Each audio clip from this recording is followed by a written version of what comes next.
बिस्मिल्लाहिर्रहमानिर्रहीम अस्सलाम वालेकुम। हेलो फ्रेंड्स, उम्मीद है आप सब खैरियत से होंगे। Welcome to my YouTube channel civil engineering field.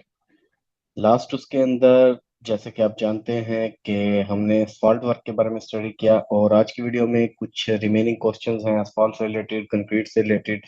तो उनको हम देख लेते हैं कि क्या रीजन होती हैं, ठीक है।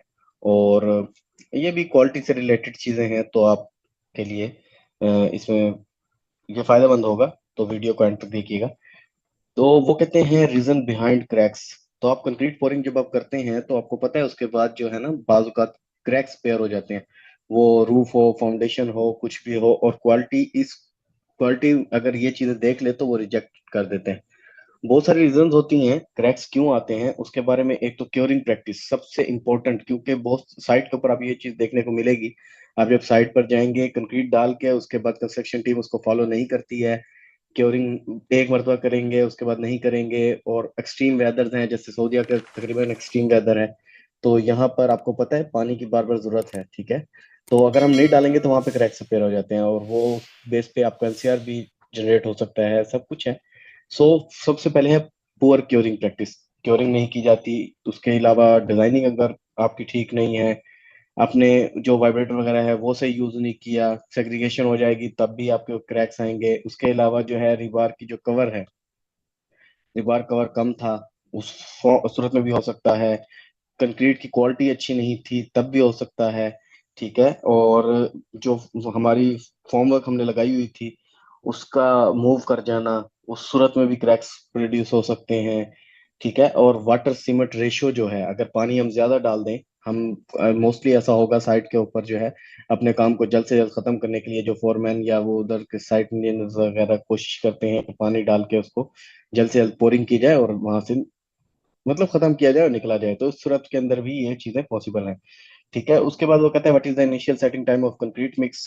So initial setting time 35 to 40 minutes है। उसके अलावा वो कहता है when will you apply curing of concrete. तो हम उसके क्योरिंग हम कब करते हैं? कंक्रीट जब हमारी सेट हो जाती है। यहाँ पे इनिशियल सेट लिखा हुआ है, बट एज सच कोई सीन नहीं होता। कंक्रीट की तकरीबन जो क्योरिंग की जाती है वो आफ्टर फाइनल सेटिंग की जाती है। मोस्टली आपको साइट पे देखने को मिलेगा, बट यहाँ पर इन्होंने इनिशियल सेट लिखा है। सो जिन्होंने डॉक्यूमेंट्स बनाया, होप सो उन्होंने शायद अरामको की किसी उससे ये चीज उठाई है, तो उन्होंने यहाँ पे लिखा होगा what is the difference between MC1 and RC2। Okay, MC1 and RC2, MC का माइल्ड क्योरिंग है एंड RC रैपिड क्योरिंग है। Okay, by just looking and smelling MC1 जो है वो कैसे आएगा? MC1 को अगर हम देखें तो केरोसिन का होता है और उसकी लुक डल होगी, और ये ठीक होगा थोड़ा, ठीक है, as compare to RC2। RC2 को जब हम स्मेल करते हैं उसकी स्मेल बेंजीन लाइक होगी, गैसोलीन लाइक होगी। मतलब अगर हमने डिफरेंशिएट करना हो, दो चीजें हमारे सामने पड़ी हैं, MC1 और RC2, और उसको कैसे डिफरेंशिएट करेंगे तो इसके बारे में बताया जा रहा है। MC1 को करना है उसकी केरोसिन जैसी आपको स्मेल आएगी, जबकि RC2 की बेंजीन जैसी आएगी, ठीक है। उसके अलावा उसका कलर डल है और वो थोड़ा गाढ़ा होगा, जबकि RC2 जो है वो शाइनी देता है, पॉलिशिंग सरफेस होगी उसकी। और जो थिनर है वो मतलब पतला होता है, ठीक है, पतला होगा। और वो जल्द से जल्द रैपिडली, जैसे ही आप RC2 डालेंगे तो वो जल्द से जल्द खुश्क हो जाएगा, क्योंकि आपको पता है गैसोलीन टाइप चीज बता भी रहे हैं, उसकी जो वो है नेचर है, उसकी जो स्मेल है वो भी आपको गैसोलीन टाइप है। तो और पतला भी है, तो इस वजह से वो ड्राई हो जाता है जल्द से जल्द। What will happen if your asphalt content is more than 0.3%। वो कहते हैं अगर आपका asphalt कंटेंट 0.3% से ज्यादा हो तो क्या होगा? इसका जवाब है it will be more than required limits and bleeding will occur, ठीक है। तो इसका मतलब है जो हमारी रिक्वायर्ड लिमिट है वो उससे बढ़ गया है, जब उससे बढ़ जाएगा तो ब्लीडिंग हो जाएगी, और पेवमेंट जो है हमारी वो वीक हो जाएगी, ठीक है। हमारी पेवमेंट की स्ट्रेंथ जो है वो डिक्रीज कर जाएगी अगर हमारा asphalt कंटेंट बढ़ जाएगा। उसके बाद है how do you determine grade 40, 60, 75 steel bars at the site. Okay, आप जो स्टील बार साइट के ऊपर आप कैसे उसको डिटरमाइन करेंगे कि ग्रेड 60 है, 40 है या 75 है? तो वो कहता है बाय इट्स लॉन्गिट्यूडनल स्ट्रिप में मार्किंग, जो उसके ऊपर एक मार्किंग की हुई होती है हर स्टील बार के ऊपर, उससे वो आइडिया लगाएंगे।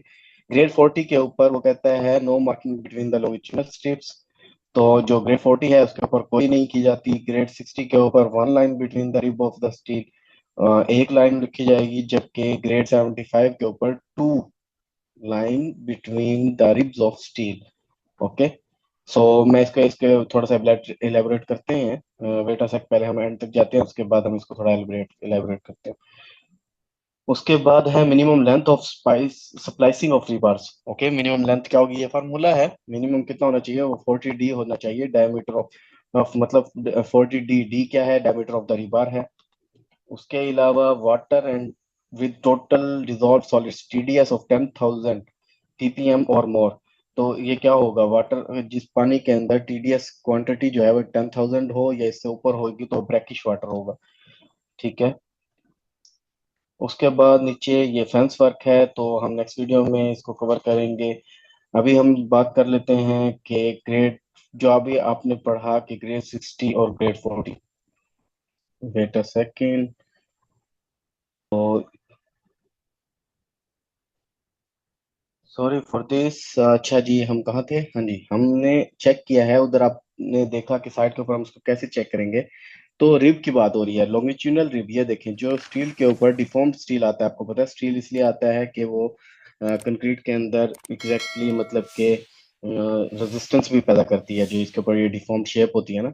तो अगर लॉन्गिट्यूडनल रिब एक है तो वो ग्रेड 60 है, लॉन्गिट्यूडनल रिब अगर दो होंगे तो वो जो है ग्रेड 75 होगा। ये तरीका है इसको जो है वो जज करने का। ठीक है, साइट के ऊपर के ग्रेड 60 का स्टील कौन सा है, ग्रेड 75 कौन सा है, उसको आप कैसे जज करेंगे।